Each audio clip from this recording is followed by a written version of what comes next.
Yeah, let's talk about it. Dropping the mask we wear day to day, building real trust in a brand new way. For a deeper connection, let's explore on transparent conversations. Transparent conversations, where every word can open doors. Transparent conversations. Yeah. Hey, what's happening? This is Transparent Conversations, and I am your host, Calvin, or CPJR, or CPJR 300, if you really feel me. Welcome to my show, Transparent Conversation, Elevated Exchanges, where I sit here 3 days a week, Monday, Wednesday, and Friday, and talk about politics and anything else, and also try to bring you a little hope. I think I'm going to get back to really talking about that whole part, because this is not how it's always going to be, right? We're going to go back to better days, I hope. That's what we're trying to get back to, and we're going to do everything we can to do that. So as I sit here every week and I talk about all the different lies and the situation that we're in and how we're going to get out of it, I hope that no one actually just loses hope. I hope that you just find a reason to keep on going. That's important. Purpose is important.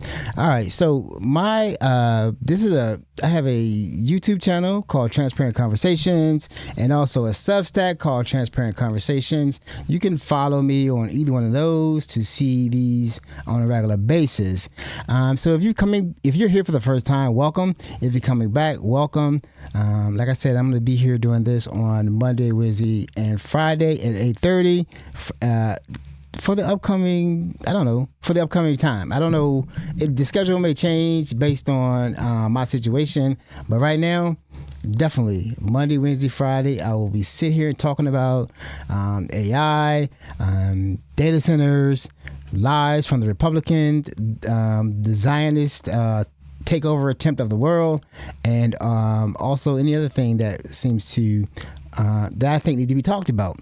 So I'm not going to take too much time up, but if you have a chance and you've been here before, please take a moment to either like, share, subscribe to the feed so that I can be seen by more people and hopefully grow the audience, grow the community. That's the plan, to make this a place where people can actually just come and just share and talk about different things. Like I'm approached all the time about doing interviews, but I haven't been approached by anybody I would care to do an interview with.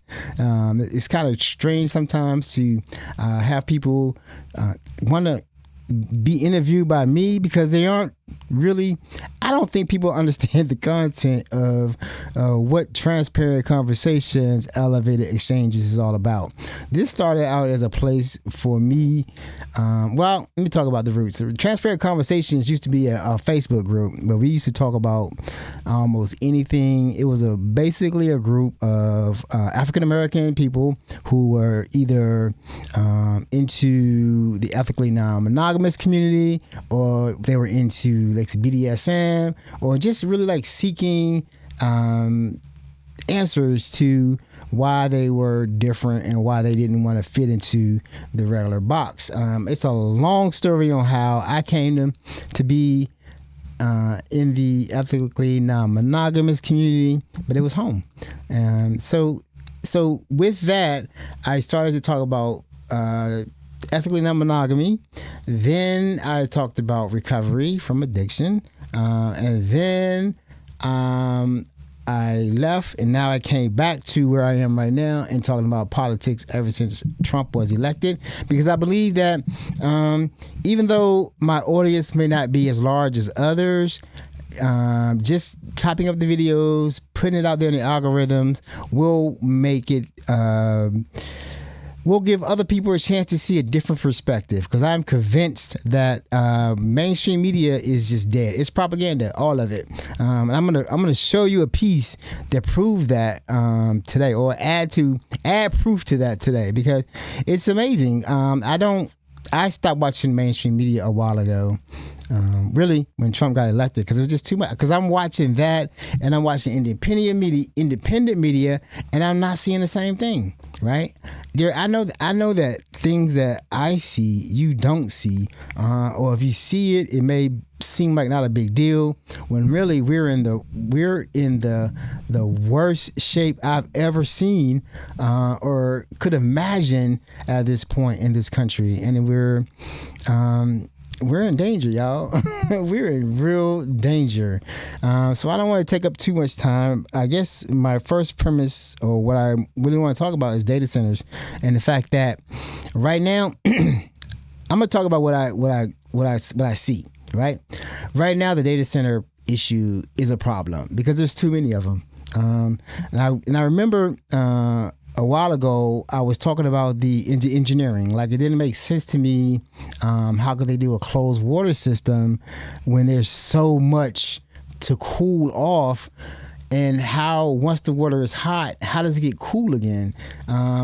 Basically, if it's not closed, the water would go into cool down the system to then go off as vapor up into the air. A closed water system, the water is in the system. And this, we're talking about very, very, very hot. Like, if you were to run your systems without cooling, and like I said, I've been in IT, I know about server rooms, if you run your systems without any cooling at all, they will burn out. They'll possibly catch on fire. There'll be some smoke, and it would just ruin the equipment. It's just something that can't be done. They have to be cooled. That's been from the very beginning of PCs. You have just regular PCs in towers. They would have these gigantic heat sinks on them, because they will get hot, very hot, and you need a way to dissipate that heat.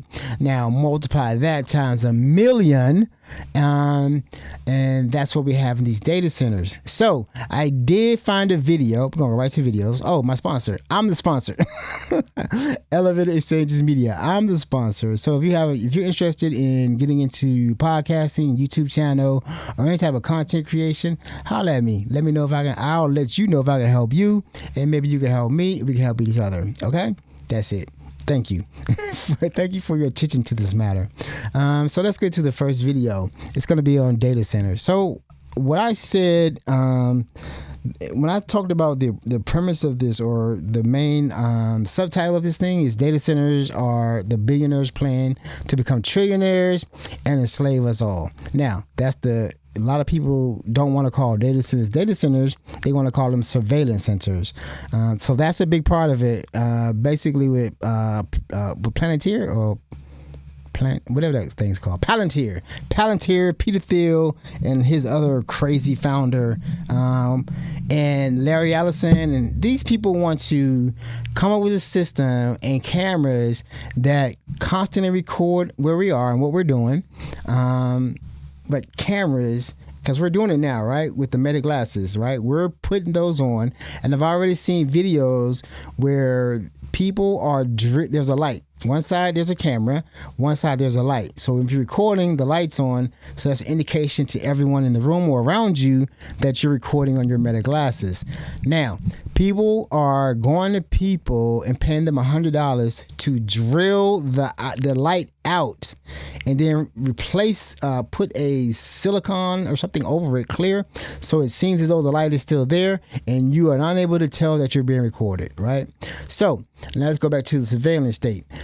I played a video in here before that Larry Ellison, he's already talking about how he wants to have everyone under constant surveillance, but people aren't watching it all the time because that will be against the law. But the AI will be watching it all the time and monitoring it, and if the AI sees something that we shouldn't be doing, they will alert the authorities, and authorities can then look at it with a warrant and then come and get you. So so that will give us incentive or reason to always be on our best behavior because AI is watching. That's a sick person, right? That's a sick person to think that anybody would want that or that we need that. Like, we need to be monitored to be on our best behavior. We're not going to be on our best behavior. We're going to be on our behavior because we're free sentient beings in this country. We say that this is the land of the free and the home of the brave, but I don't know. Is it? Is it really? Because what we're going through now, we're not. We have a fascist government who wants to rule by executive order, a Congress who seems to be in the pockets of AIPAC for Israel, and there are things just happening that we don't have control over, including data centers. Now, I did mention how I need to really study the engineering of these data centers, and lo and behold, the algorithms delivered. So I'm going to play a short snippet from this video. This guy, Joven, he has a master's in engineering. The things that he studied are way over my head, but he understands engineering and the cooling problem of these data centers. So basically, his premise in this video is that the physics of these data centers are impossible, right? They don't work. Meaning that unless they come up with a better way to do the computing, which is what China is trying to do, because China can't get the chips that they have over here. So China has to work around that and come up with a better way, an easier way, better algorithms to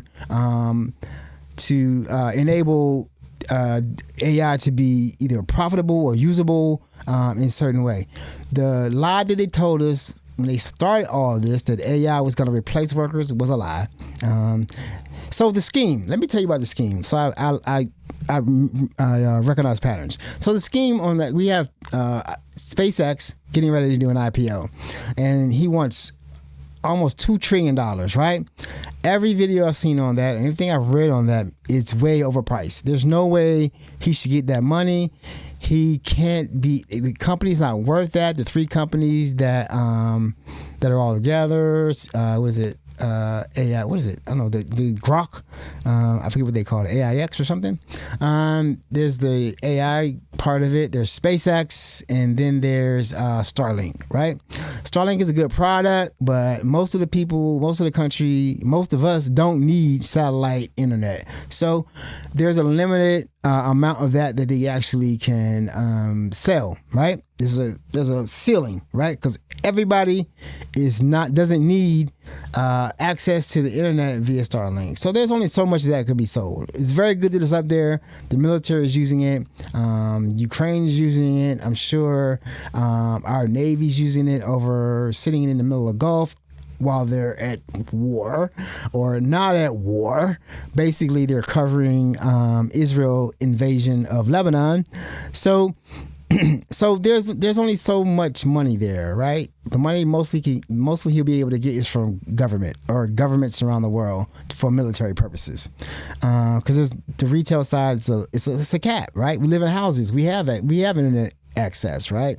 But people in rural areas, people that go to parks, camping, I've seen a lot of people that are doing van life, they have Starlink and they love it. But for the majority of us, we don't need it, right? Then we have the SpaceX part, right? SpaceX is a rocket company, right? He started out talking about going to Mars. That's done. There's nobody going to Mars. in this lifetime, right now with current technology, there's no one going to Mars, right? I've heard, what's that physics name? That I can't think of his name. The black, Neil deGrasse Tyson. I heard him talking about the fact that due to the radiation, if you go to Mars, it's a one-way trip. And when you get there, you're probably going to die. So it's like the technology needed to get to Mars is not in our lifetime. So now he's pivoting to data centers in space. The physics don't work out. Space is cold, but there's no atmosphere, so you can't blow. You're not going to be able to cool the things out there. Plus, there's radiation. It's just a pipe dream, right? It's a it's an aspiration, right? You don't give aspirational people money. You give people that are going to turn a profit money. And then we have what's the other one? The Grok. I'm not going to talk about the AI thing. And so anyway, notice all three of these companies are trying to IPO all of a sudden, right? Now, the news is changing, and the sentiment from the enterprise, customers, corporate, the sentiment is changing around AI, meaning that they're coming to the realization that after subsidies, paying a certain like $30 a month or $20 a month isn't gonna cut it, right? Because you could have someone paying $200 a month, but they're burning through tokens. And we talked about what tokens were before. They're burning through tokens. And tokens are the conversation that you're having from the prompt. That you type in the prompt, you hear the thing, those are tokens. Then as AI is doing its computing, those are tokens. And then it has to ask you the questions back. And then the way AI works, it doesn't remember the conversation, right? It has to read the conversation over again and start from there. Like it's not like me and you when we're having a conversation. I remember the conversation, the first word. I don't have to go back to it. I'm high or something. I don't have to, or drunk or something. I don't have to go back to the first word, right? I remember the conversation. AI can't do that. OpenAI supposedly have come up with a fix for that. We'll see. But basically, is it going to be still upside? It's still the same price. So AI is coming out to be very expensive. We showed a video last week or 2 days ago where one company accidentally spent $500 million in 1 month, right? We have Starbucks. Was it Starbucks? Or Uber.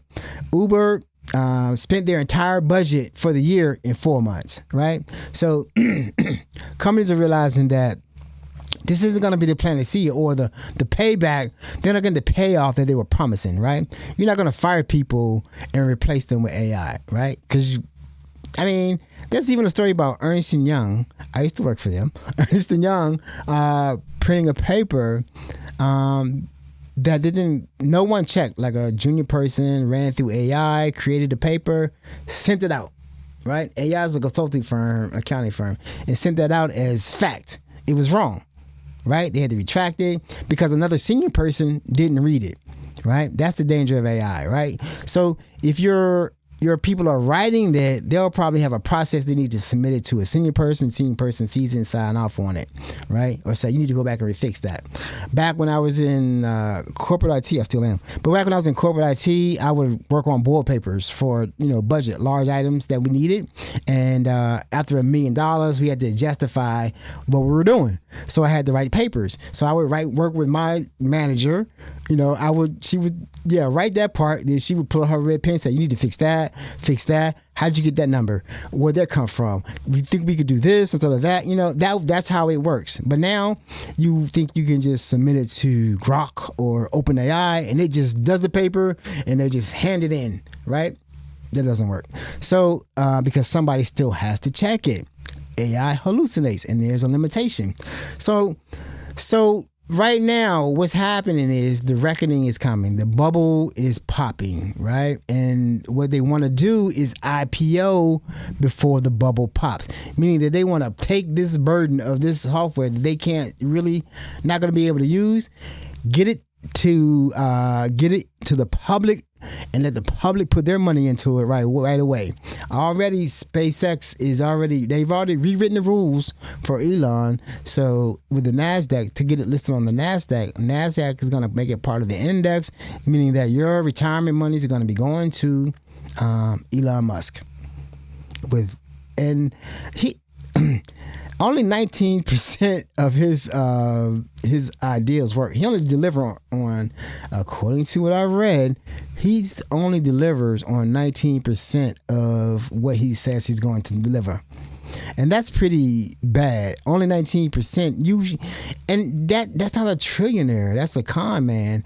But they're allowing it to happen. And now with this SpaceX IPO, they're gonna they're going to dump. Institutional investors going to get the first dibs on it, and then they're going to get it at a set price. And then once they open it up, retail investors are going to try to get into it. They're going to get it at a higher price. The people who just bought it are going to dump it on the retail investors so they can get rid of it. They're going to make a nice little pop, and you're going to be stuck with some junk. So buyer beware. Buyer beware. I wouldn't bet on it. Everybody's betting on Elon. They're not betting on the technology because it's not there. The only reason that SpaceX and even Blue Origin, all these rocket companies, they exist because NASA can't blow up rockets. At the pace that we just had, Blue Origin just blew up a rocket, a terrible explosion. We got the data. But if you were to see NASA and all the in the Apollo system and programs, the rockets blew up, but it was a big deal. Because there's only one, or maybe two. There's only one, but it only happened like a few times, right? They weren't blowing up rocket after rocket after rocket. That's a big investment, and for some reason, we're allowing SpaceX to do that. So that's why they got moved that off to the public. Now they want to sell that to you, something that the government used to do. They want you to fit the bill and be stuck with it. So he get all his money up front. Nobody wants it. It's already been banned in a country in Europe. They don't even want that mess there because they see the play, right? The same with OpenAI and Claude, right? They want to get these IPOs out the way because the writing is on the wall that AI is not going to be this great thing that they promised. It's not replacing people. They're quietly hiring people back, and AI is very, very undependent. It's independent. It's not dependable. You can't. You ask it a question, you might as well ask a baby a question, and maybe you'll get a good answer. Maybe you won't. It's an algorithm. It's a word calculator that doesn't remember. And it's very expensive, and they keep trying to shove these data centers down our throats. So let's look at this young man's video. I really suggest you follow him. He's very intelligent, and this is the first. And I'm glad I found it because I really wanted to understand the engineering of these data centers and why they never really sat right with me. It doesn't make any sense to me. It doesn't feel good. It's a long, like 45-minute video. I'm only gonna play the first 5 minutes, but I suggest you go to the show notes, get the link, and watch the entire video if you want to be informed. AI data center boom does not survive basic physics. This is what society has come to.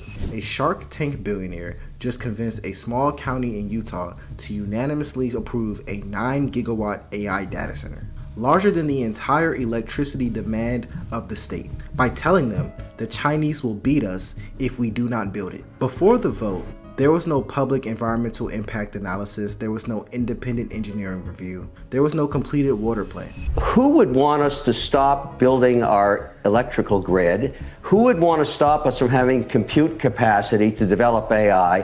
Which adversary would want that? There's only one.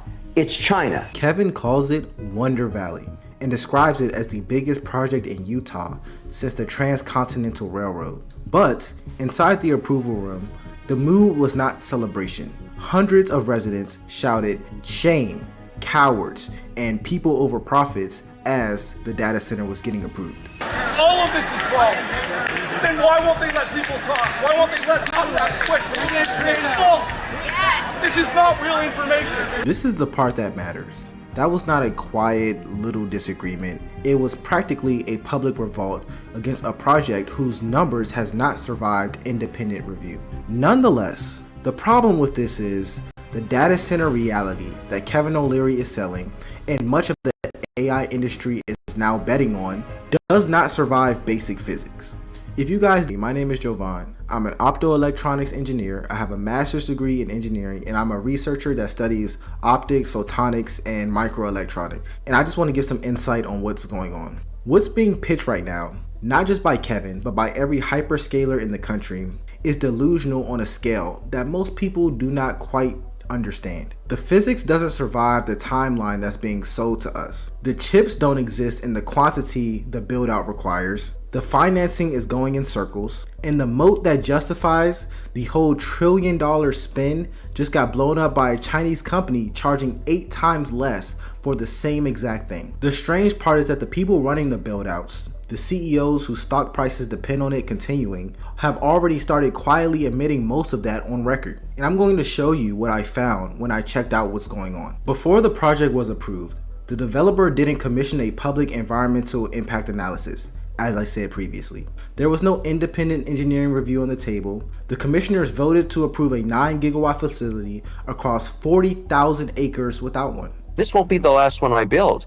May I ask, 2,000 jobs? Okay, so relative to the size, the physical size of the project, which, as you noted, is multiple times the size of Manhattan, and the power draw at peak, this data center, your projections, will consume about as much energy as New York City does. But New York City provides almost 5 million jobs, and this project, by your own description, would provide about 2,000 jobs. So a physicist at Utah State did the work himself. His name is Dr. Robert Davies. He spent 20 years at the USU Space Dynamics Lab with a stint as a technical liaison for the Internal Space Station. He is not an activist. He is a working atmospheric physicist with a NASA resume. He pulled the publicly disclosed numbers straight out of the developer's own filings and ran them. So 3 numbers came out of the filing. The data center itself is rated at 9 gigawatts of compute load. The power is generated on site by a natural gas plant, and a modern combined cycle natural gas plant runs at roughly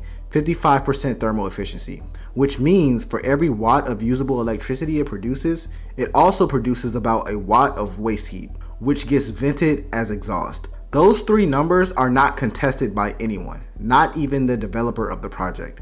So Professor Davies started with a very basic principle of thermodynamics. Every watt of electricity that goes into the data center eventually has to leave as heat, because that is what computation does at the physical level. So just a compute by itself dumps 9 gigawatts of heat into the valley. Then layer in the gas plant. To produce 9 gigawatts of electricity at a 55% efficiency rate, the plant has to burn enough natural gas to release roughly 16.4 gigawatts of total thermal energy. The 9 gigawatts becomes electricity. The remaining 7.4 gigawatts vents into the valley as waste heat.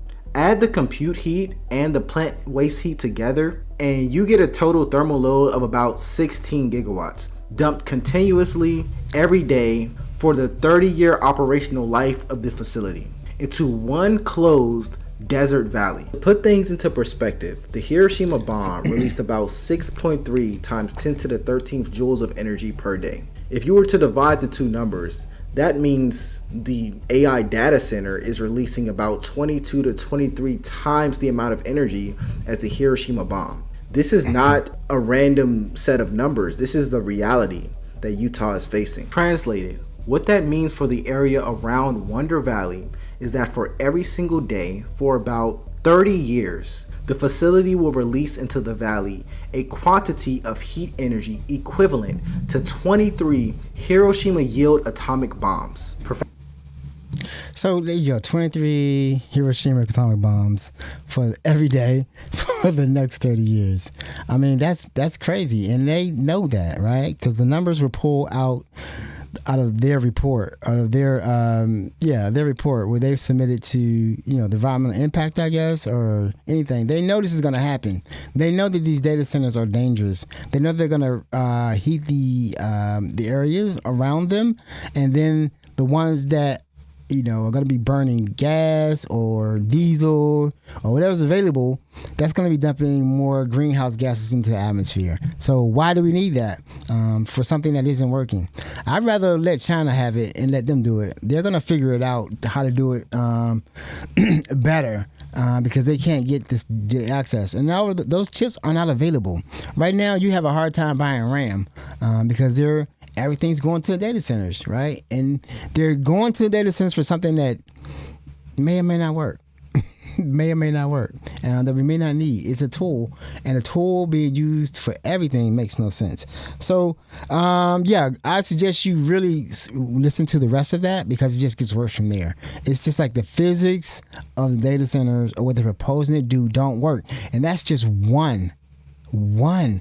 There's another video showing down how many there already are and how many they want to build in almost every state in the union, and they're doing it on farmland. They're going to where they have a less pushback. They aren't trying to go in the middle of New York and do one, or in suburbia. They're going and buying farmland, all farmland. And then what we're going to eat, I don't know. They don't really care about that. All they care about is the money. This is to make billionaires, trillionaires, because there's not another, as I played in the video last week with Ed Zitron, there's no more good ideas that's gonna scale up to the money that they want to make, that they think they supposed to make, and they need to make. Remember, OpenAI started as a nonprofit.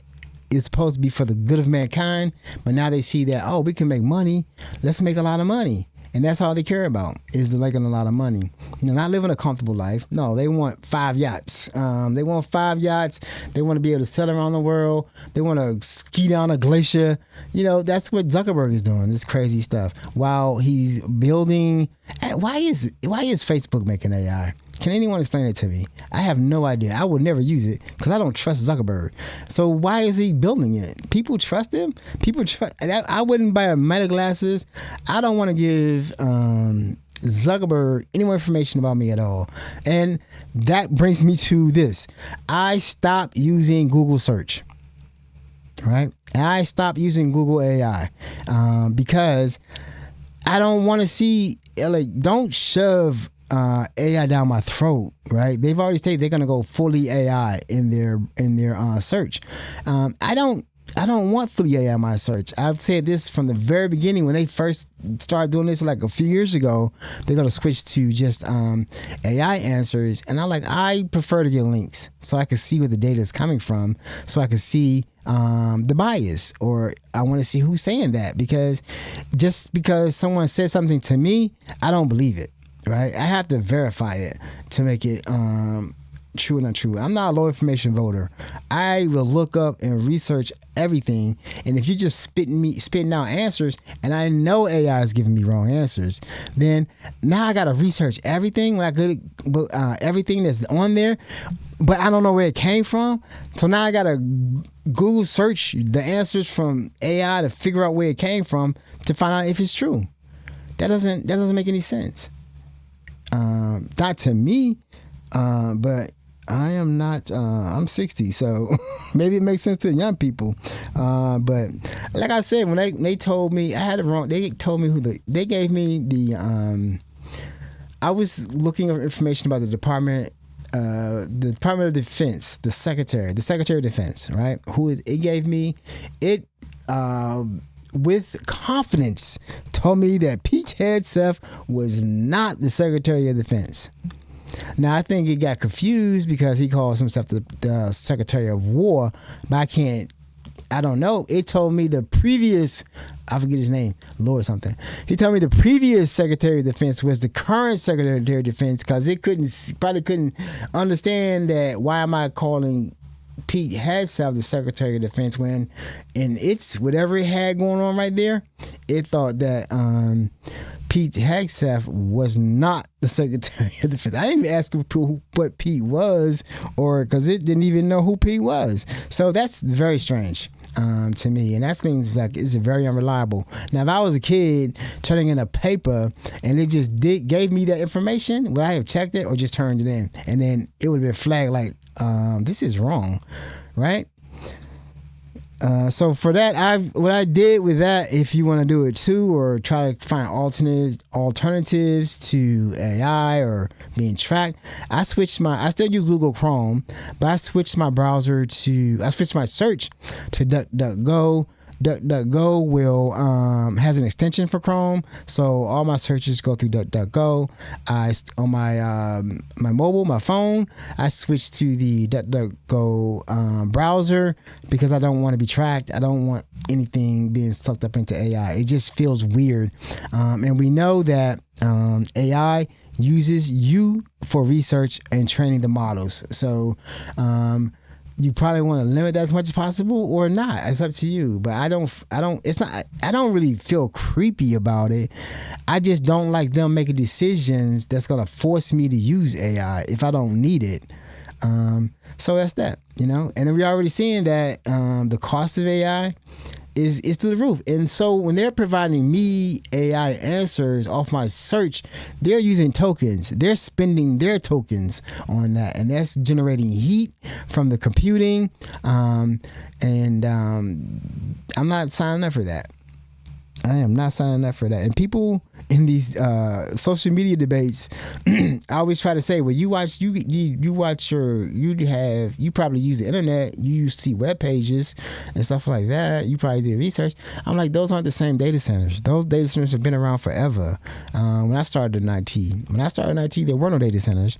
And I've already talked about it before. They were used to house servers for companies, or companies just put their servers in a data center away from the office because telecommunication is much better now. You could just do a very not a very expensive T1 or broadband line to the data center and let them take care of the cooling and the security and the housing of the servers. So. Yeah, watch that video if you really want to learn about the engineering of data center, and he's talking about the physics with those numbers. I'm sure they worked. The joules and all that, I don't know, but I do trust it. If I wanted to, if I thought it was not sitting right with me, I would definitely prove those out. I'm sure I could do it. I'm sure you could do it too. So let's go on to the next video. And another problem with these data centers, I'm gonna stay on data centers, is that they generate noise. I've gone down there. These must be different ones. I don't remember them being that noisy, but when I was working and going to the data center, I had stuff to do. I worked in DC, had to drive out to Ashburn, usually either to meet a vendor or rack a server or bring something up or fix something or take care of some inventory needs, things like that. So when I was going out there, I was working, but they were big and they were everywhere and they were always building more. So now there's a problem with the noise. Take a look. So I'm one of two people who do daily sound readings. I generally do the daytime readings, and then I'm up at night, so I do some late night readings. Okay.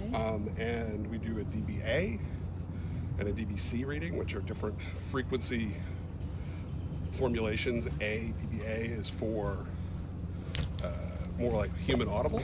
DBC allows more of the low frequency rumble that you can more feel. And I would just set it to the slow reading. You hear it, don't you? This meter has an average. And we just wait 3 minutes, and it gives an average, and that's what we record. Okay. Along with the temperature, if it's cloudy, is it raining or not, other factors just for data points. So I'm hoping people can hear this on the video, but how do you describe the noise to people who don't live here? If it were like a highway that never stops. We talk about, you listen to Prince William County Parkway, you hear that during the day, but at nighttime, you clearly hear it go down in volume because there's not as much traffic. Right. This is continued. It is just inordinately loud. Some people have claimed, well, but it's just like a conversation that never going stops. On forever. It never stops. Your bedroom, and you can never turn off. So it's not, 80 decibels, but it's constant. Constant. And this is the back of your deck. Mm-hmm. That's crazy. The building is behind those trees. 400 feet, 500.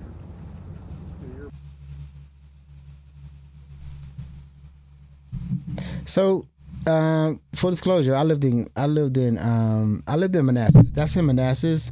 You talking about that Prince William County Parkway? There is a hum from the traffic. It does go down at night, usually in the morning. Like I wasn't too far. I lived in Manassas, and we were pretty far away from 66. Not the Prince William Parkway, but it probably no, it was 66. Yeah, so yeah, it would be a hum from the traffic during the day, but it would definitely disappear at night. But it wasn't loud. It wasn't that loud at all. It was just in the background. That's crazy because that never stops, and that's what people are going to have in their neighborhoods. Like if you move to the country because you want it quiet, now your quiet is gone. Now you just have a consistent hum. Now it's interesting that people on the right are against windmills that make a noise when they turn, but this is okay. You know what I'm saying? Because they aren't talking about it.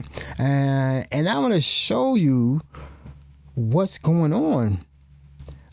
With that, why these data centers are popping up, because they haven't been talking about it, because they're all in collusion to just let that stuff happen. The elected officials, again, they're not listening to the people. They don't want it. That's why you see these town meetings are going haywire, and these meetings are going haywire because the people are like, we didn't approve this. We don't want this. Why is this happening? Why is our electric bills going up? Why is our water messed up? Why did you do this?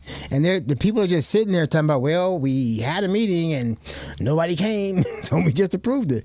But then you impacted their life in a major way and didn't get approval. There's something wrong with it. And it's mostly Republicans, some Democrats.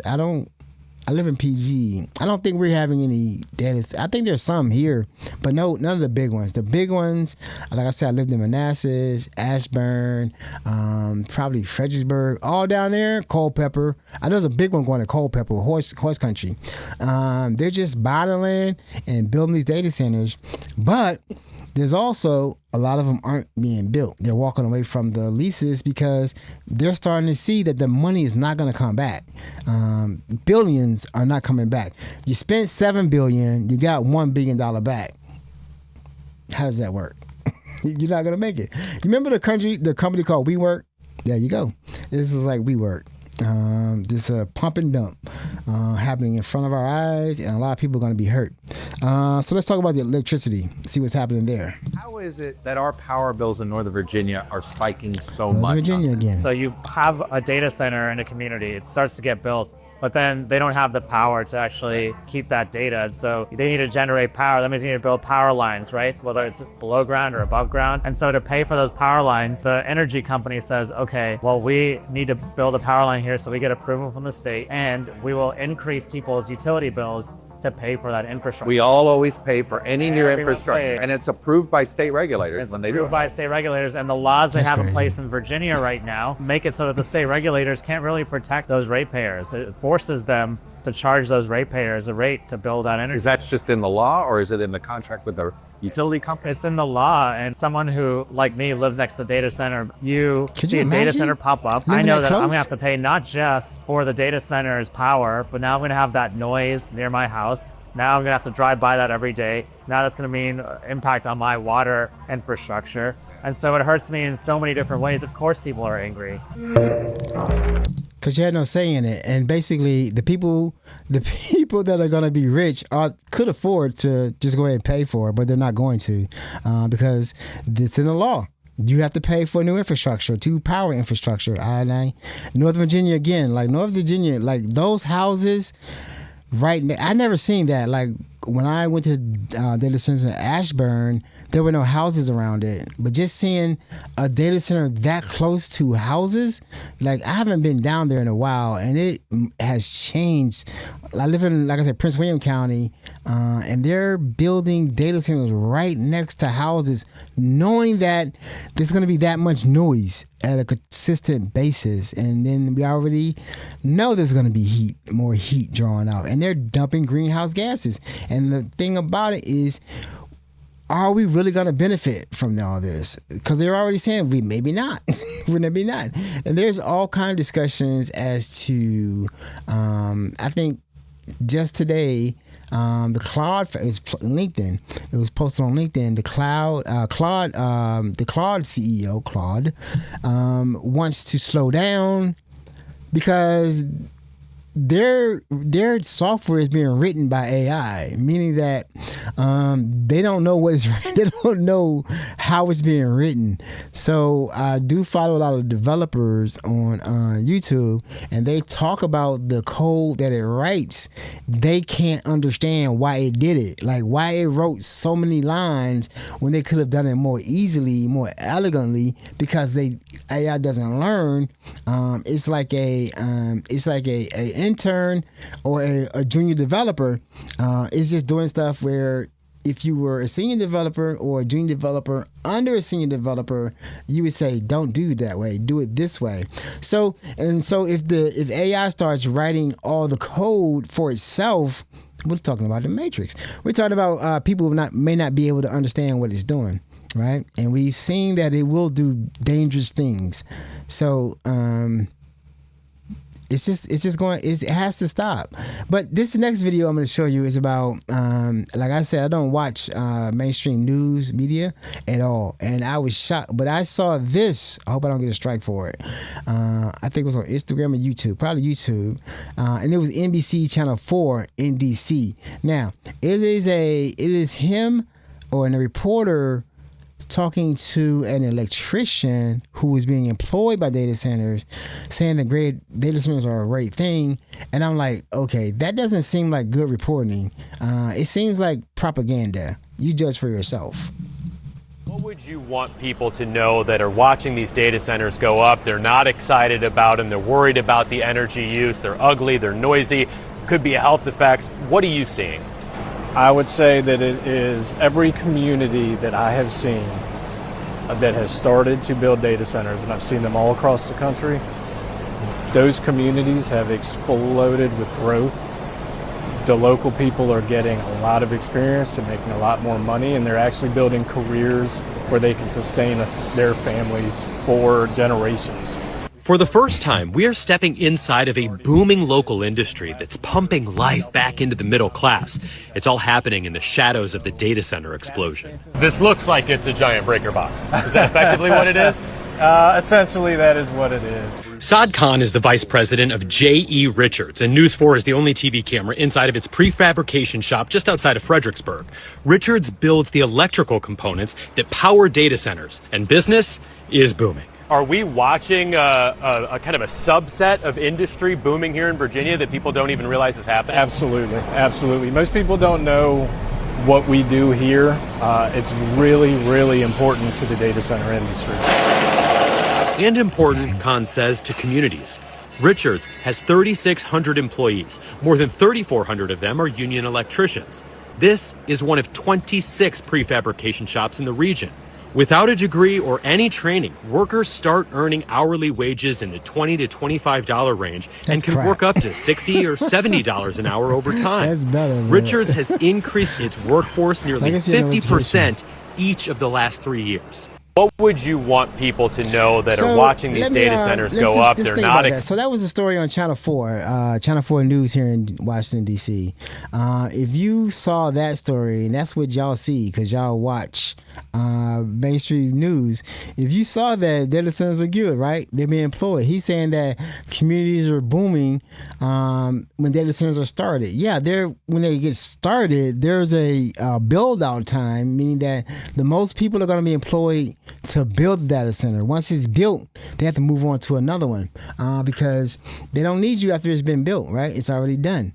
So yes, they're going to make money at the very beginning, but they didn't address the problems. They didn't address the objections. All they did was make it seem like this is a booming industry and everyone should be excited about it and get into it. Nothing about the impact on the environment. Nothing about the ongoing problems, the heat situation, the electric or empowering them situations, the computing, electricity. None of that. You know, it's just like, let's get this money and build these data centers, but nothing after that. Now, that's what you see in mainstream media, and I see why these things happen, and people are all for it because they don't have all the information. And that's what you see on mainstream media. And that's NBC. And I was shocked when I saw it, that it was such a upbeat upbeat story, and didn't talk about any of the pitfalls of it, and basically passing out propaganda and half the story and not the entire story. But that's what they do. Somebody got a check and said this is a story, and then that reporter did the story because that's how he makes his money, by passing around propaganda. All right, we're gonna switch it up from here. I have to talk about the Israeli problem and the just the sheer unbelievable reality that we're now in, right? Because it wasn't a reality before this. It was a reality. Like I said, people were saying that it's a genocide. Israel is very genocidal. Benjamin Netanyahu and this other guy, Gravir, whatever his name is, Ben Gravir, whatever his name is, they just are hardcore Zionists, and in order for them to get what they want, they have to commit genocide. Like after October 7th, which was a terrible thing to happen, we don't know all of how it happened or why it happened, but it was still terrible from a people that have been forced to live in an open air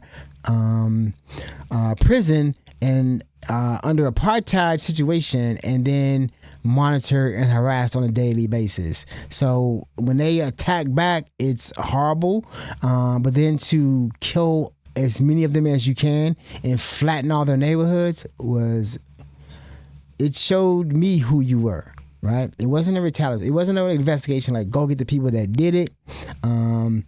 It was a let's kill them all, and that's how they're brought up, and that's how Zionism is. Now, what I want to this first video I'm going to play is about how the Israelis were greeted once they after the World War II, and how the Palestinians opened up their arms and doors to them, and then betrayed them because they believe they share everything. Palestinians were like, yes, Jews, Armenians, you're both welcome, come. Of course we'll let you in. My maternal grandmother was born in Haifa because after the Armenian genocide, the stories that my grandmother told my mother about how the Palestinian Muslims treated Armenian refugees, who were obviously overwhelmingly Christian, was incredible. They were welcoming.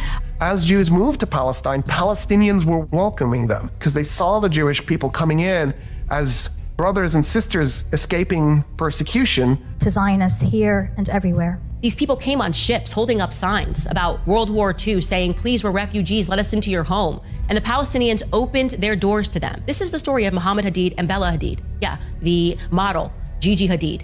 His mother had just given birth. They allowed these refugees, these Polish refugees, to live in their homes as refugees because they wanted to help them following a world war. We let you into our homes when your own countries tried to murder you, and everyone else turned you away.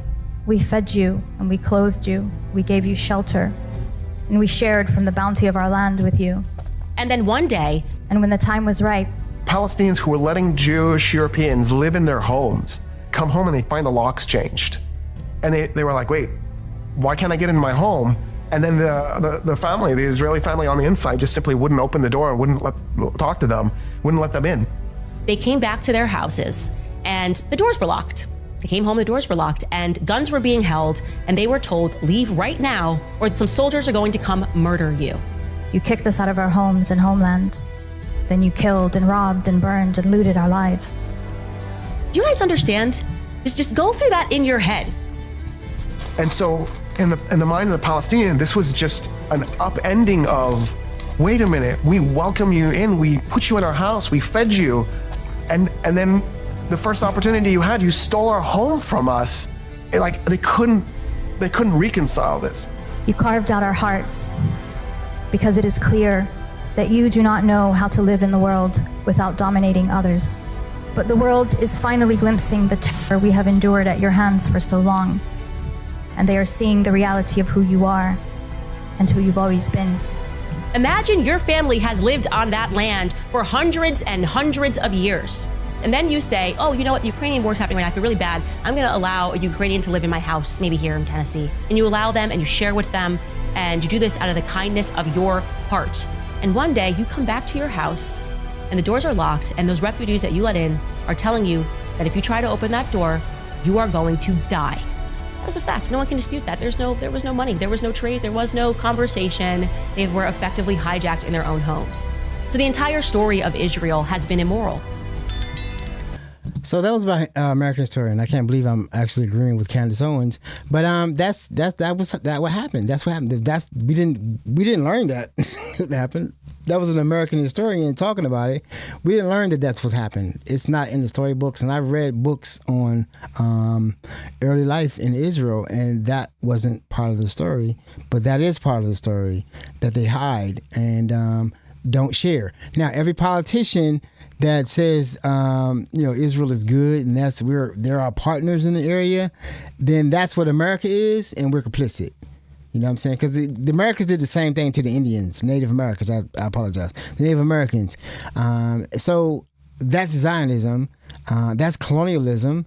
And it's like, okay, so I understand why the people in power, the liberals, the conservatives, have no problem with what's happening over there and the history of Israel and Zionism, because that's our history too.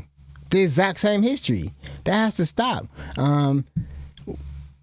We have to, and when you start doing this type of stuff, you see David Parkman. He's been listed as he talked about the health of Trump, and now he's on the White House.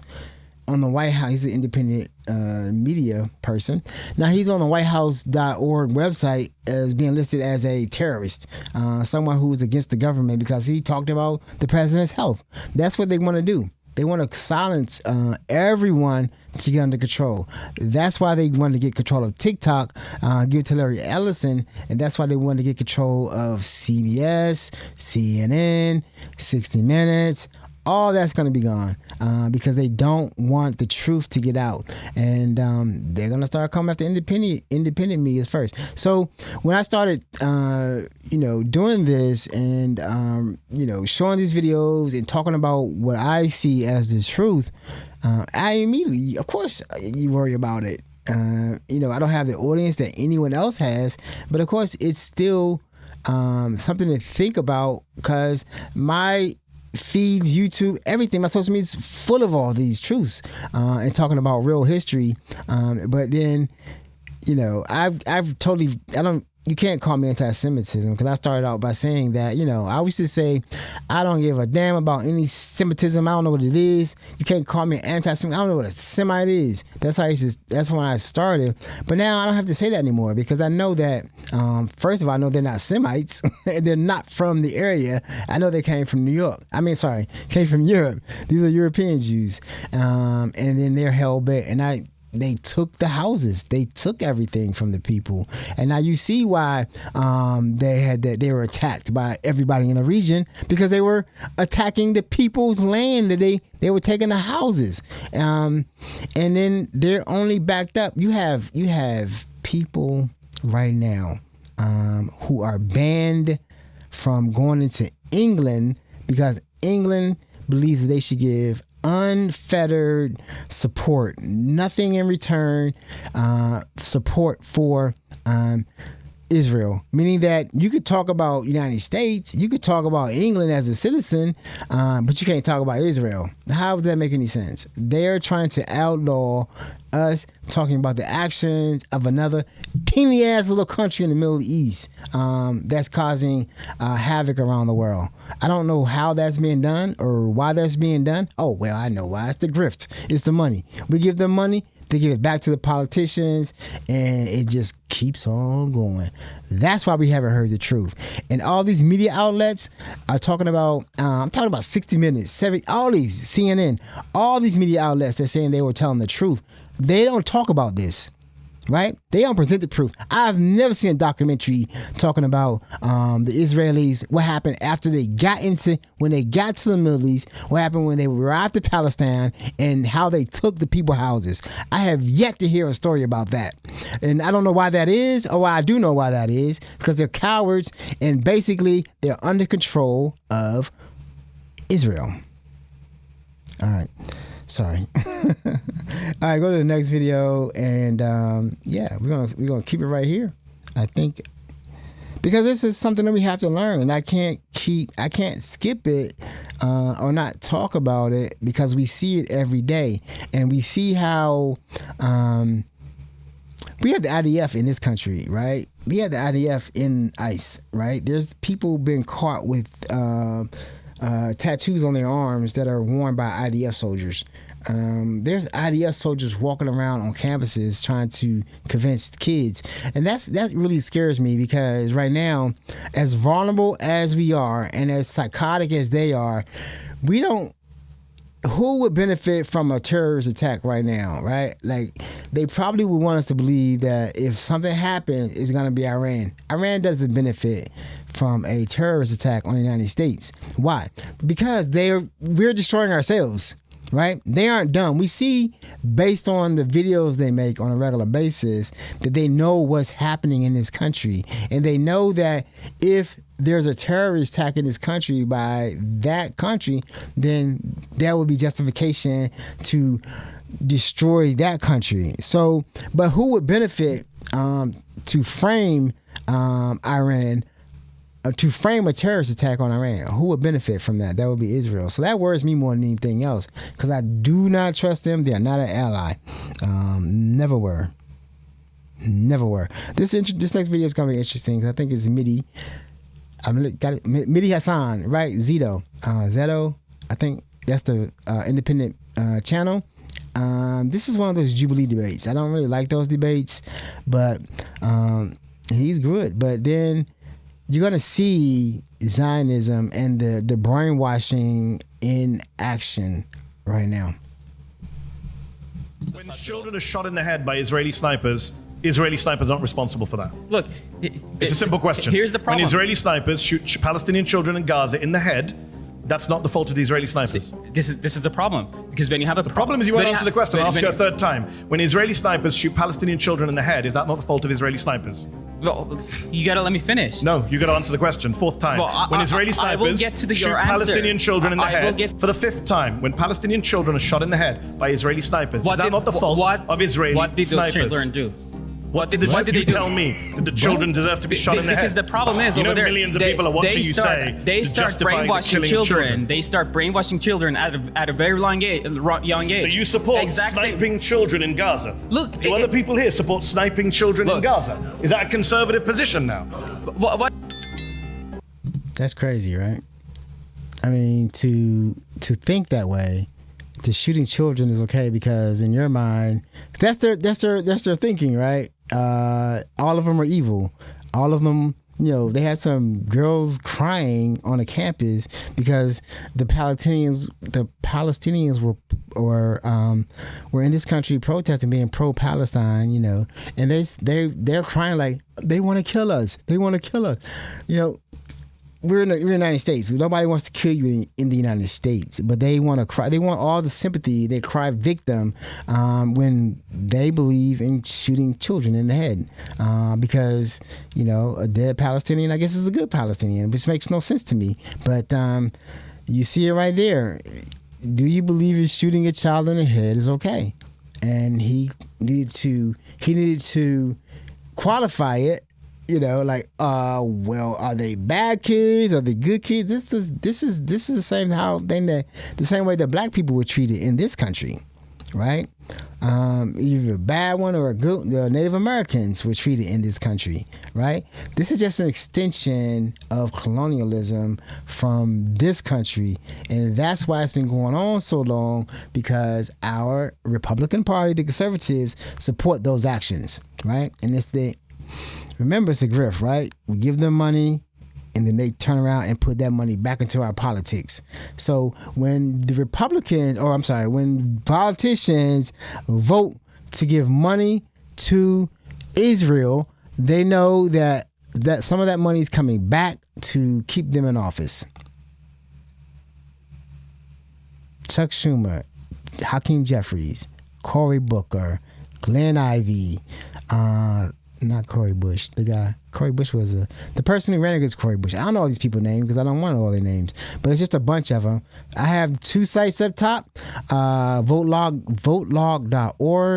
trackapec.com, and that will let you know how your your representative scores on this, whether they're pro-Palestine, pro-Israel, and how much money they've taken from AIPAC. I will only vote for I will not vote for AIPAC. I will not do it.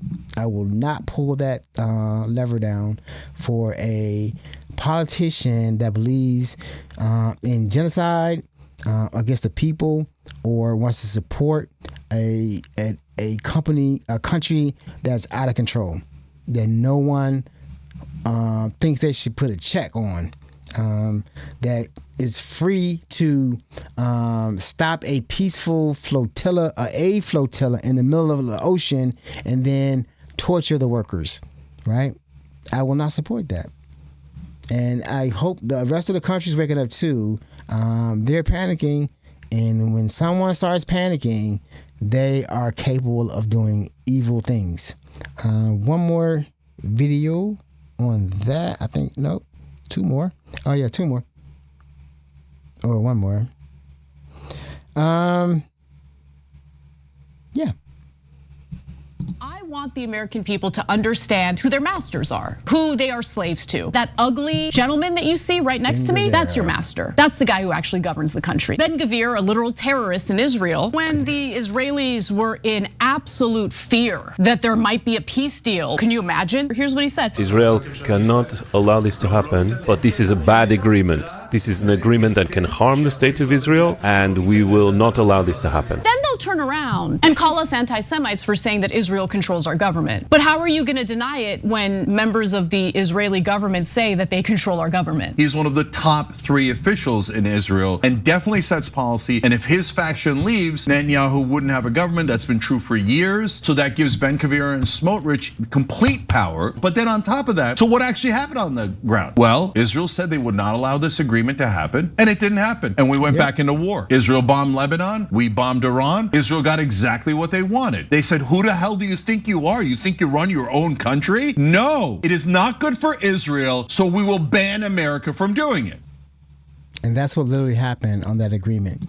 He said he had agreement. I knew it wasn't going to be an agreement because I didn't see Israel involved in the talks, and there was no agreement. Because who knows? I mean, like, what do they have on Trump? Like, Trump is trashing, and the Republicans are trashing this country to serve that country. Why?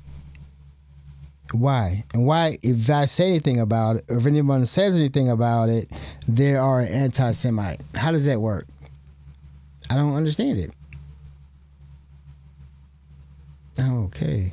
All right, we got another one more video. We can move on. I know this gets long and hard, but this is something that has never been talked about openly in our society, in our country, and now it's to the point where they are openly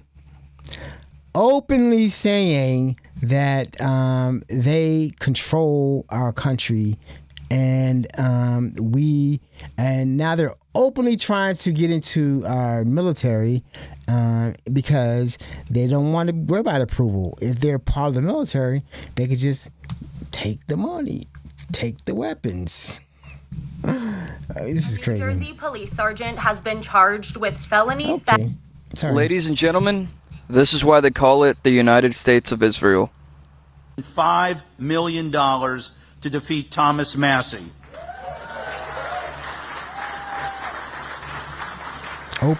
Openly. And let me say very clearly tonight, that was a fight worth having and a victory worth celebrating.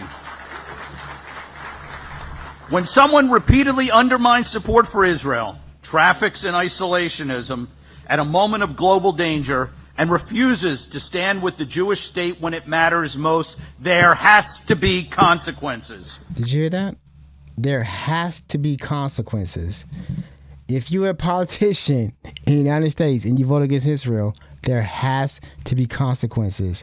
They openly talk about running our government, and we just allow them. And we have politicians that will not. And I'm actually amazed at the names that I'm hearing.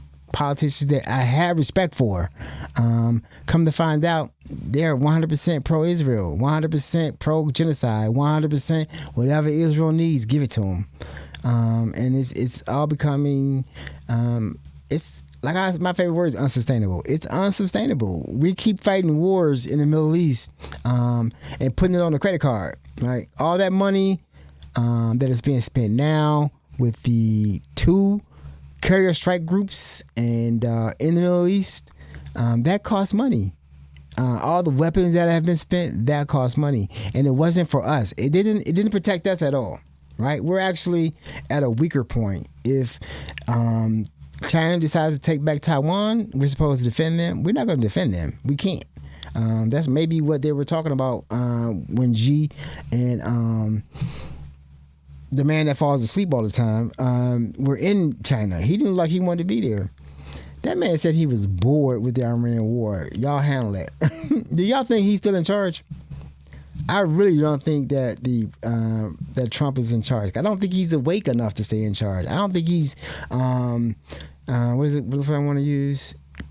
Conscious enough, or he's not there enough to be in charge. I think that you could just show him some pictures of construction or some project, and he'll just talk about that like a little crazy old man.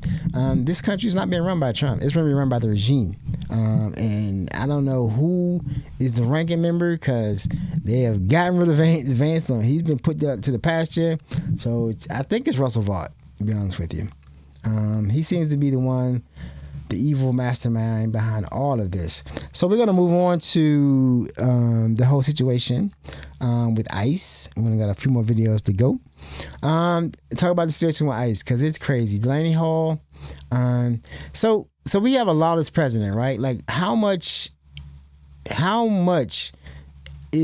the laws in this country being enforced now? Can we trust law enforcement in this country right now? Can we trust the military in this country right now? Obviously not, because this next story happened in New Jersey. A New Jersey cop decided that, if everybody's getting a little piece of something, let me get a little piece of something. A New Jersey police sergeant has been charged with felony theft after a journalist tracked her stolen camera equipment to his home. The Associated Press journalist was covering the immigration protest outside of Delaney Hall Detention Center in New Jersey when she was badly injured during a clash between protesters and law enforcement. So she left her camera bag to go get help at the medical tent. But when she returned to the area, her bag with $10,000 worth of equipment was gone. Now, what the police sergeant didn't know is that she had an AirTag in her bag, so she was able to track the location to a private home that just so happens to be the home of the police sergeant, according to the state's attorney general. And before you say that he intended to give it back, keep in mind that all of her equipment was labeled with her name and contact information, but she was never contacted. So why would he take it home though? Why would you take someone else's equipment home if you're a cop? Why not take it to the station if you think it's going to be stolen to keep it safe? So that's what they're doing. They're just stealing stuff, and that is from a photographer. What about when they go into these houses and remove these immigrants? What are they doing with that stuff? What are they doing with all the money in their wallets? Because they've been set out free with nothing, no phone, no wallets, no nothing. Just sat them outside because they can't get any more money out of them. And the court orders, they ran. They put them. I think they're moving people around in different. To different locations or different states because they need to spread the money around because they each, we've gotten this much money out of this person. He's not going to be released. Send us 5 bodies so we can get, so we can get the money on this side, right? This is all a grift. We're paying for this roundup. It is not free. The people were working, making money, adding to our GDP, paying taxes, and now we're paying for them to be detained so that a few hostile, unreasonable, deplorable Americans can get their jollies off watching people being locked up, chased, beaten, raped, mauled, starved. This is what they want to see. The worst. Hillary Clinton was correct. They are deplorable. One more video on the situation with them, and this is one I think you should watch too. He is, I found him on YouTube, so I think he's on a scale, but he has a very good way of delivering information.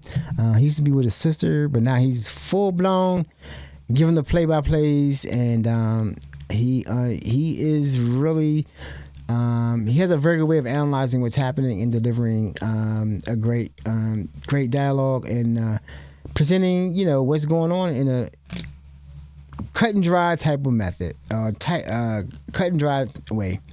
So listen to this. I'm back. New house.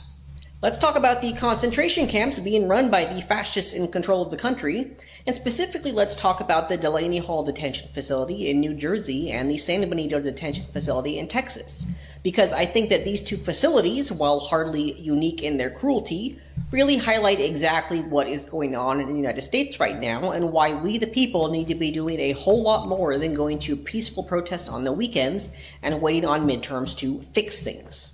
And let's start with San Benito, which I think is the more horrifying of the two, mainly because it involves minors. Specifically, pregnant minors, many of whom are pregnant as a result of rape and who have been sent to the San Benito facility where they have been denied access to proper medical care, outside contact, and their basic human rights.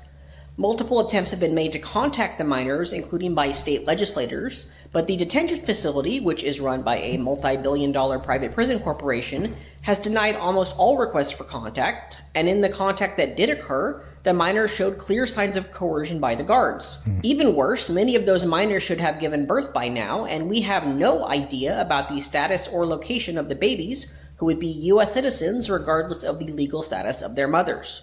So not only do we have a very vulnerable group of minors being kept from the public in a facility known for the frequent abuse of its detainees, but we also have very real concerns that infant U.S. citizens are being deported or worse.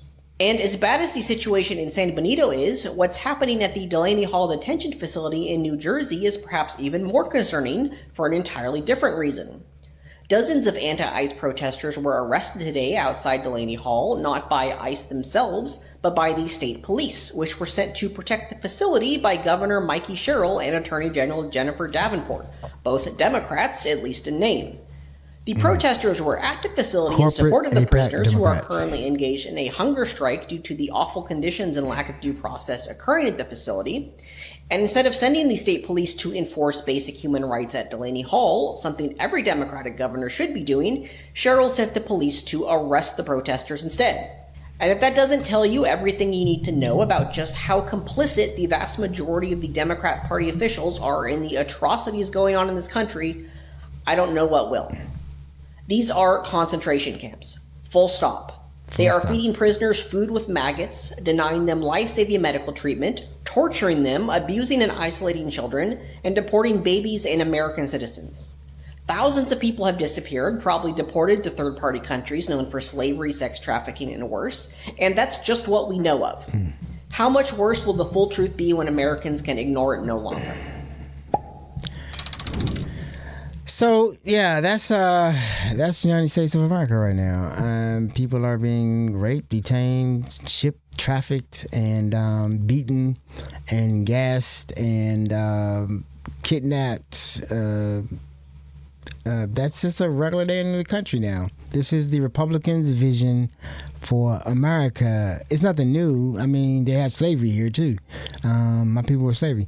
As a young man, as a young person, when I was growing up, living in Georgia, I remember seeing the videos or TV shows about documentaries about the civil rights movement and what they went through. How they were the dogs were sicked on them. The water hoses from fire engines were used to push them around and bash their bodies. It's the same people doing the same exact thing. This is in the DNA. And then you see why they support Israel. It's the same exact thing. The same exact people. It's not a religion. It's a people who believe in doing these things. And it's okay to treat people who have less power than you horrifically.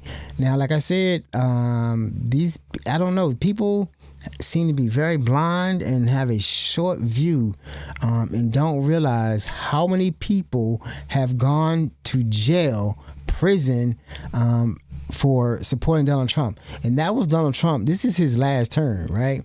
There will be no pardons after this term. You will not be pardoned after he leaves, because they're going to move on. The whole country's going to move on, and you're going to jail, and you're going to be sued by everyone that you treated wrongly. But that doesn't bother you. That will bother me like hell. I can't work for a company that does the wrong things. It's hard for me to do that, and I don't understand why so many people in this country are just doing it. But I can. The deplorables. Hillary Clinton said it. The deplorables. She said it. So, there will be a reckoning, and I feel terrible for the people that are going through this, that we can't stop it. And he's right. I think there's like an APEC party, right? We have Republicans, we have Democrats, and then we have APEC party, meaning people who would just take the money, and they're totally amoral, and they would just turn their face and look the other way as people are harmed. They got into politics not to help people, not to represent people, not to make people's lives better. They just got into politics to get what they can, and damn if the people get hurt, they're going to get their money. And that is in the Democratic Party and the Republican Party. There seems to be a wide swath of people who have no problem with what's happening, and will just support it. That's liberals. So that's why I call this show. Progressives or busted, because we can't keep voting for these weak ass mamby-pamby APAC corporate Democrats who are just in it to get money. You see, like she said, those two Democrats in New Jersey has decided to just send their officers out there to beat up the protesters. Now if they think, why would you do that when you know there's a reason for the protest, when you know people in your state are being abused, tortured, possibly raped, and trafficked, but it's from the federal government, so you have no problem. We have this really strange thing happening more and more with the Democrats, who are, I guess they're dinos, Democrats in name only. They aren't really representing their people or their constituents, because their constituents are out there protesting, and then they're calling the police to beat them up. So, it is what it is, right? So I have an example of when I say, like I said, I call this show Progressives or Bust, because if you don't sound like this, I don't want anything to do with you, because you're complicit. You're complicit in what's happening, and it's apparent. I think that's my next video. Yeah. Yep. Okay, I'm there. Hey, I've only made one mistake so far, and that's pretty cool. So this is going to be a non-APAC Democrat teaching another person on how money actually works, and how people actually do need working people, based on how this country is set up, this great capitalistic country, how it's set up to not have working people be able to feed themselves, because they think that $55,000 for a family of three is just fine, and they don't need any assistance. You honestly believe that a family making $55,000 in Nebraska shouldn't be able to access any TANF benefits? That's your position? I proposed that number. That's in the legislation, and I think it's a thoughtful approach. And in many, many, many cases, that is very more than sufficient. If you're a family of three in Kearney, Nebraska, making $55,000 a year, you are not eligible under your bill for any TANF benefits, right? Once you exceed the 200%, you're no longer. That's what I'm describing. The 200% is $54,640. So a family of three in Nebraska, in your district, that makes $55,000 a year would not be eligible for any of these benefits.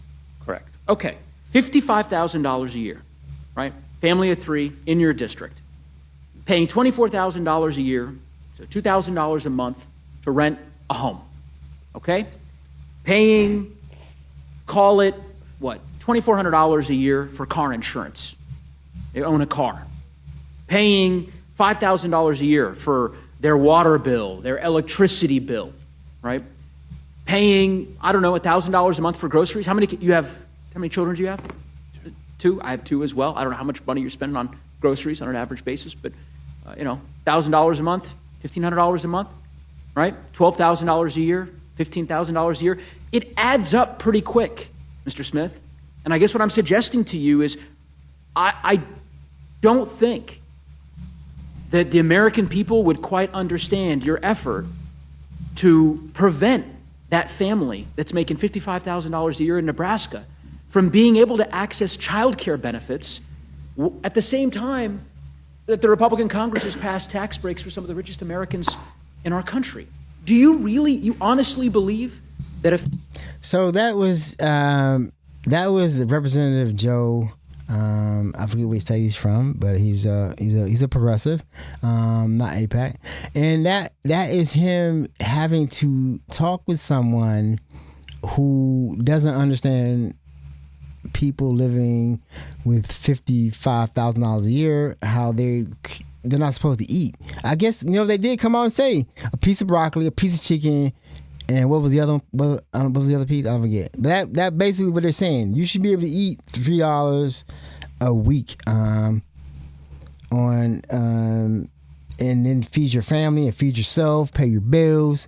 And a lot of people around this country would say, "Why do they only make $55,000 a year?" A lot of people work at Walmart, and that's all they can make. I don't. Me myself, I'm a human being, and I have feelings. I don't fault somebody on. I haven't always been up, right? I haven't been on any type of assistance, but I haven't always been up. I have a very good family that take care of each other. So I'm blessed in that way, privileged in that way. So, but $55,000 a year will not make it, and having to sit in front of a man who probably hasn't even thought about how much rent they got to pay and how much the car costs and how much the daycare costs and how much all that costs, and he's perfectly fine just having them starve and having them starve and not receive assistance. That's just crazy, and that's what I'm saying. If your representative, for me, if your representative doesn't sound like that, you could do better. Maybe you're happy. A lot of people are happy with seeing people starve like that. We're finding out in this country. They just said, you should just get a better job. There's some amoral people. And people with no empathy, they will say that. They don't want their money helping anyone else. Even though when they need help, they will definitely ask for help. Now, this is my man, Chris Van Hollen, my senator. Once again, coming to stand up in the aid of another. This is a weird story. I don't know. I don't think it's been hashed out, but guess what it involves? It involves Israel snatching an American citizen out of the West Bank. Just yesterday, 4 students, all women who attend Birzeit University in the West Bank, were seized by Israeli security forces. One of them, Sama, is an American citizen. Israeli security forces came to her home at 3 a.m. in the morning and just took her without explanation. She told them she was an American citizen. They didn't care. I talked to her mother, also an American citizen, shortly after all of this happened. She was absolutely distraught. She told me that her daughter has a medical condition that needs treatment. The Israeli government, the Netanyahu government, needs to tell everybody why they seized these students.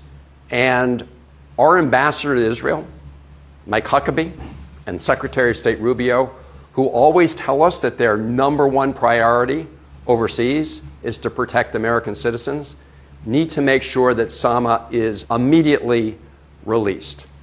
This has been part of a pattern. We've seen this happen before. In fact, we've seen American citizens killed by violent Israeli settlers and by security forces without accountability. This has to change. I am really sick and tired of the Israeli government, the Netanyahu government, taking American taxpayer dollars and then mistreating Americans. So there you have it.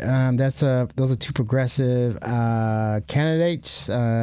If you have a candidate that's not talking like that, I suggest you rethink your vote. Chris Van Hollen, he was key in getting Kilmar Abreu Garcia back and helping him get his situation. His situation still isn't resolved. They're still trying to send that man to Africa when he has said that he will be okay with being sent to Costa Rica. Costa Rica said, fine, he can come here. They want to send him to Libya? I think it's Libya or Liberia, because they want to punish him because he stood up against them and got them on vindictive prosecution. They tried to put him in jail for trumped up charges. But Chris Van Hollen was working for that. Now he's working for another American citizen in another situation, dealing with Israel, who just snatched them out of their bed. Now, I'm not a Christian, so I don't say pray for them, but keep them in your thoughts, because we know that they like to rape people and torture people too. Now I'm sure they don't care that it's an American. Who knows why they took these people out of the West Bank? They were students. Like me, I don't understand why you go there. I would never go to Israel. I would like to go to, I think I would like to go to, once this all settles out, I would like to visit Iran maybe, because I know people, Persians I've met, they're very friendly. I don't believe I just said that. Yeah, I would. Yeah, I would. I'm not really someone who wants to go into a conflict zone, but yeah, I've been in conflict zones. But yeah, it's those are the progressives. When I say progressives are bust, we have to look for candidates like that, who are willing to stand up for Americans that are just trying to live their lives and then get caught up in situations, or get caught up in situations with this government, or get caught up with situations with other, because Kilmar Abreu Garcia was sent to CCOT, and that's a dictator down there, and they have a torture prison. That's what they sent those men to, but they got him out. It's like, there are people in this world who have no problem with hurting people to make themselves feel better. And that's what we're seeing over and over and over again. I think that we got to move on. And then we're going to go to... Yeah. Oh, yeah. We got to talk about this. We're going to talk about this. So many people... it's amazing to me that so many people in the MAGA movement that support the regime don't seem to really care about their own personal lives, and they end up in jail or disbarred just to please a man who don't give a shit about them. But they seem to just really, really want to just prove themselves to this man. I've seen this guy a few times, and he committed a felony and then admitted it on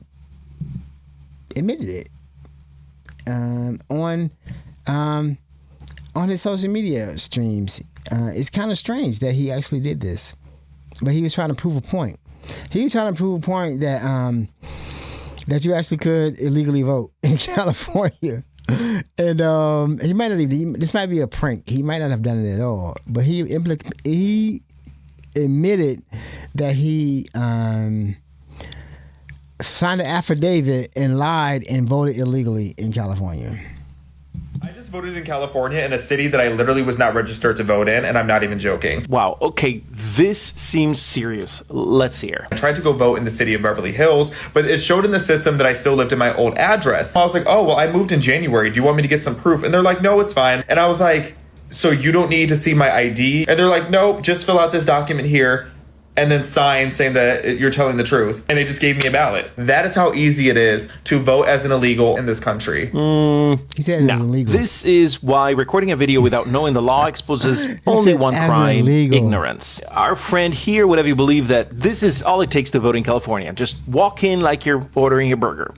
Not so fast, Xavier. First of all, your story tells us that they saw your name in the voter rolls, which means that you were already registered to vote in the state of California. Second, your presence in the voter rolls means that you gave them your real name and address. And third, you mentioned they had you sign a document. In other words, you affirmed under penalty of perjury that you had in fact moved to LA from another city in California, and only then, after all this, you were allowed to vote. And that, to you, is a sign of a weak election security. But see, it's not. Because what you're ignoring or decided not to say is that your vote when you walked out of that Beverly Hills polling place was only provisional. You see, the California voting process makes it easy and safe to vote. The process is that the state will take your provisional ballot and your sworn statements, and only after you walk out do they do all the checks they need to do to confirm that you, in fact, have established residence in the city where you're voting. If their check is successful, then you're good to go. If it's not, they ask you to provide additional information that you didn't necessarily have the day you voted. But if they discover that you lied, you gave a fake address or a fake name, for example, you're in deep trouble. You just violated multiple criminal laws in California, which carry a total of up to 9 years in prison.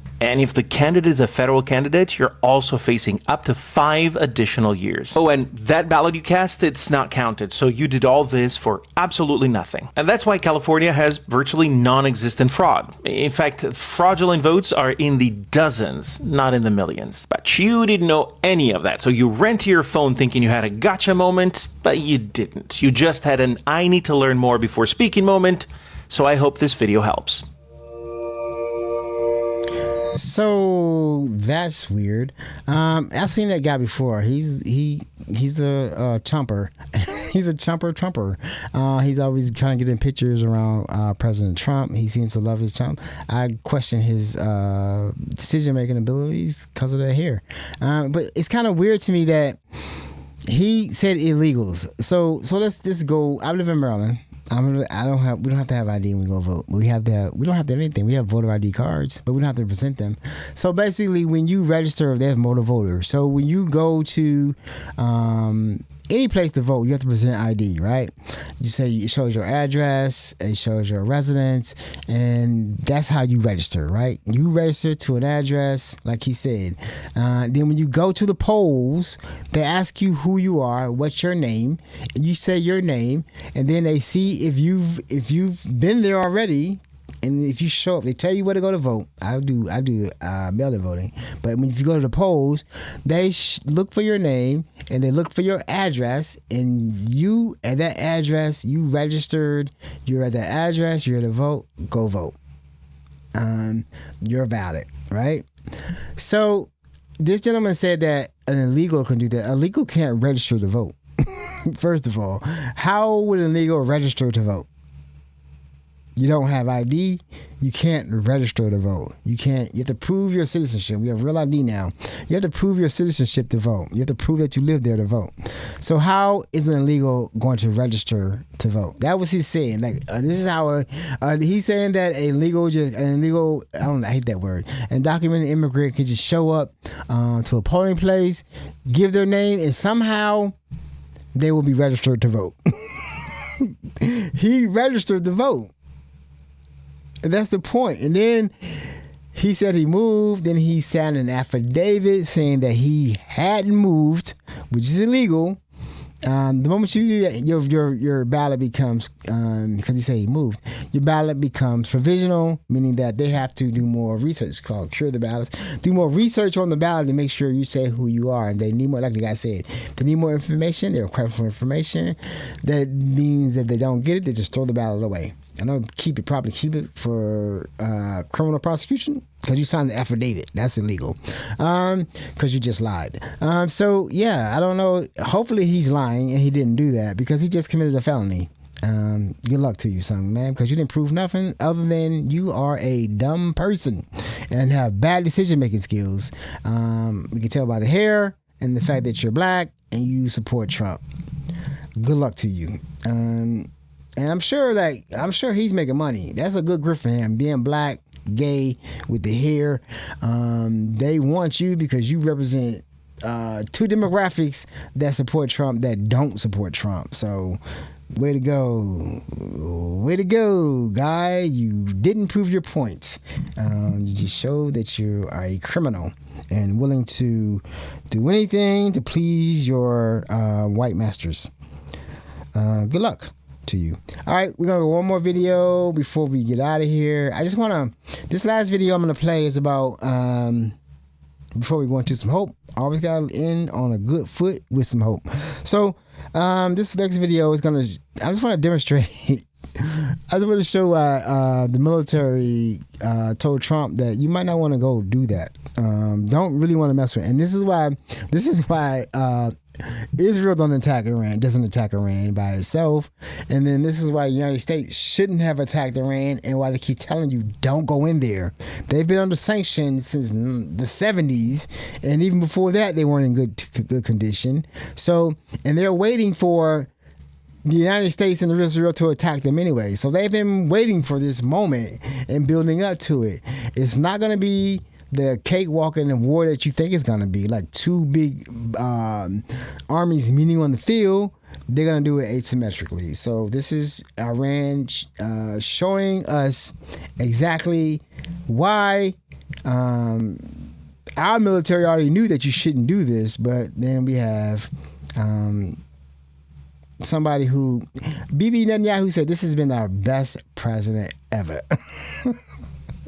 Because he's dying and very stupid. So anyway, so here's how Iran been planning for this for years. 50-year-old Iranian fighter jet penetrates a U.S. base in Kuwait and bombs it. And you might ask, why the old F-5? Why not buy newer jets? Aside from the fact that we build jets like Qasar, Qaher, and Sa'ar, there's a bigger picture. Iran's military doctrine was never jet-focused. It was missiles and drones from the get-go. And here's why. Number one, sanctions. No parts, no jets, no barter. Our missiles are fully domestic. Number two, cost. A single 5th-gen fighter is worth around 100 ballistic missiles. Number three, pilots. More than 5 years worth of money only to train a few. Number four, technology gap. Much faster to develop than top-tier fighter jets. Number five, survivability. Easier to hide and disperse than fighter jets when your enemy has superior intelligence. So which one would you choose? A few hundred larger expensive targets, or tens of thousands of cheap smaller ones with no pilots to risk at all? That is asymmetric warfare. Follow us for more breakdowns like this. So that's basically Iran, why they're still alive, and why no one's really seriously trying to take over that country, because they're waiting for you. They've been in the position, and all this is because of their oil, right? BP, they wanted to kick BP out of the country. They put in the Shah. They want to control the oil, and that's how it's always been. We would not be in the Middle East if they did not have oil. Israel has no oil, has no production. It's a little tiny space, but they want to get control of it. They want to control some oil. They want to control the country. So Israel has been sitting there waiting, knew this was coming, and they're getting ready for it, because they know they can't fight the United States and Israel one-on-one. I think they could take out Iran one-on-one. I think they could take out Israel one-on-one, because the other countries should probably join in. But they're not going to take the United States. And so they've been planning on how they can defend themselves, take over the Strait, which they did, and then put the United States at a standoff. And they do have supporters, China and Russia, Pakistan.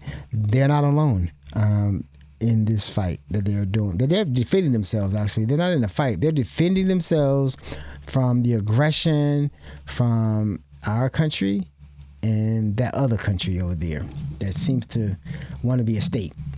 But you can't be a state and rule the world. You can't be a state in the United States and run the United States. That's not how we work. But we do. You know, our politicians love money. Y'all figured that out. And We knew that from Epstein, everything. It seems to be a problem in this country. And if someone wants to exploit this country, hit the greedy. Hit the billionaires. They'll do what they got to do to get more money. And why you need more? Why you need one yacht? Why you need 2 yachts when you only got one? Because you big and you want to. I don't know. I don't know why you need 2 yachts, but they do. They have 2 yachts. They have a main yacht and a utility yacht. That's gonna do it for this today. Again. The big story is the data centers, the IPOs, AI. It's all a scam. No, there's some utility in AI. There's some utility in LLMs, and if using automation, it will not replace workers on the short run. On the long run, who knows? If it gets better, maybe. But right now, no. But it's unsustainable. When people start asking me about AI, when I first looked at it, I was like, that don't seem like it's sustainable. And it's not sustainable. But they don't, if you got $1 billion, you want $1 trillion, you're going to hit the next hot thing. And the next hot thing is that. It's a scam. If you're going to invest in it, be careful. You may make some money, but you may lose it all because this can all crash tomorrow. All right? Let's talk about some hope. All right, so I want to talk about something this time. I want to talk about why I do this podcast because it's like a crazy thing to do. Like people that start podcasts or YouTube channels and sit in front of a mic with their own lighting and talk about whatever they're going to talk about, their lives and stuff like that. This is Transparent Conversations. Where a word can change your life. And it's in my the theme song. That was AI. AI wrote that theme song and recorded it.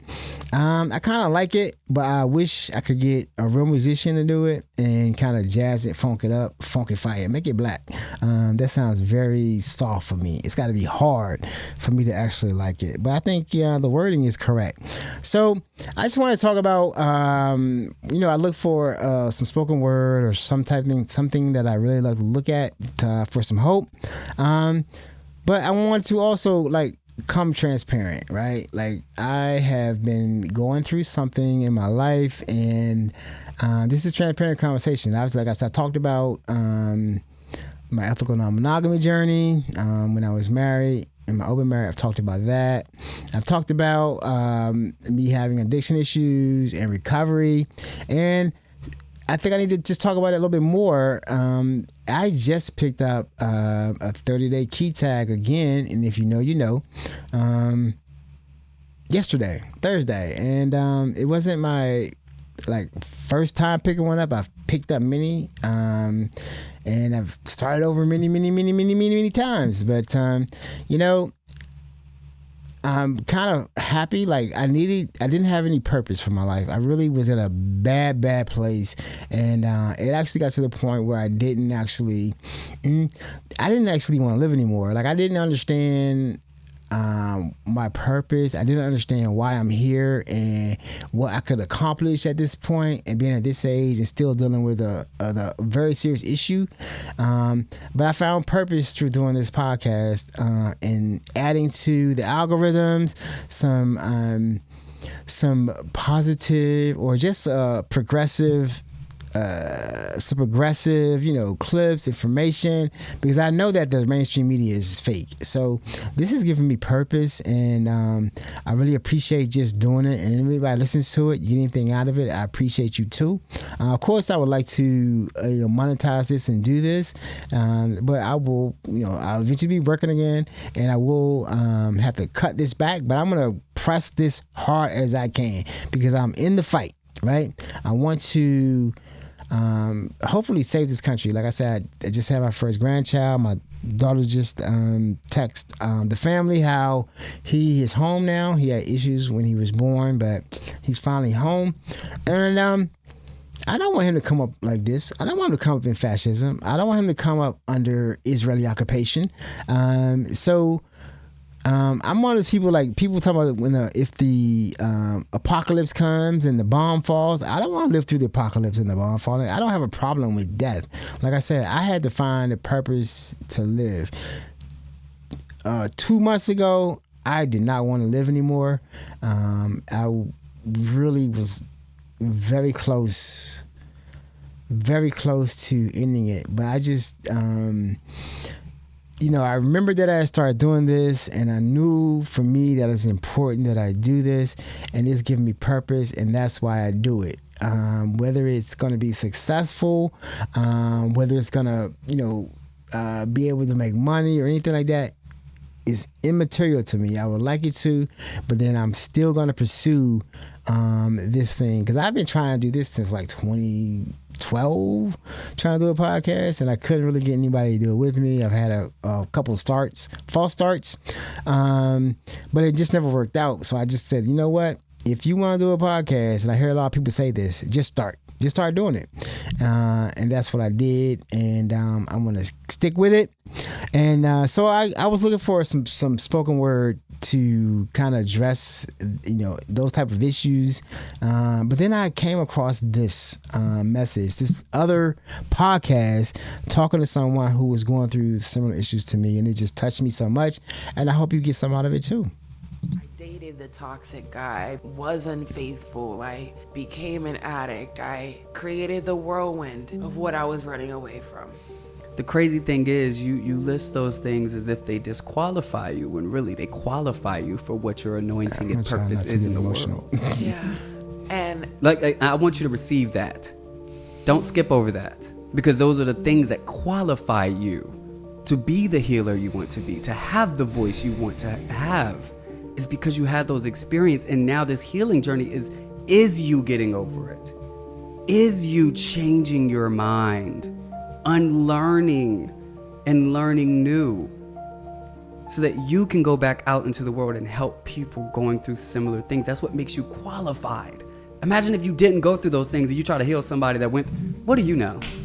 Literally. So it qualified you. And what's going to qualify you even more is the work that you put into it today. That's why it's taking so long. Yeah. That's why the healing isn't 2 months. Would you want your doctor to go to med school for 2 months? Would you want your dentist to go to dental school for 2 months? Would you want your lawyer to get their degree in 2 months? No. You want to be a healer? Heal. And take time to learn, to reflect. It's going to take time. You're in training, baby. That conversation. So yeah, I will be definitely looking at that video. That touched me so much, because, just going back to meetings and seeing people who never left, that are still there, that are healed, and they're there to welcome the newcomer, me again, and I never stayed because I'm arrogant. I think I could do it on my own. I don't need anybody, and that didn't work for me. So this message was very important for me, and I think Tariq and I will be checking that podcast out, because that was right on time for me. So that's gonna do it. Some hope. Purpose. Find purpose for your life. That will give you hope. So let's go ahead and end this. And I guess y'all want to hear some go-go? I know I want to hear some go-go. This is going to play a quick clip from the festival that was at Tyson's 2 last weekend.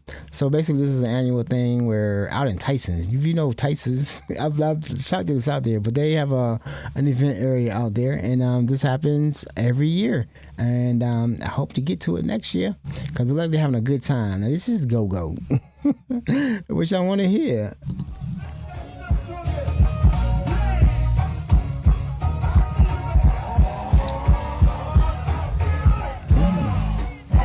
That's Essence, and that's a well-known song. It's called Lock It in the Pocket. I like it. I like how all of us are getting older, but we still go going. It is the music of the city.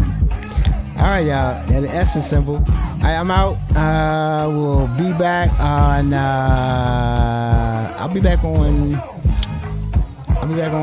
next Monday. Won't be here Sunday. I'm going to see the Temptations, y'all, with the family. The whole family's going to see Temptations. So I look forward to that. Have fun. Stay safe, and I'll see you on Monday.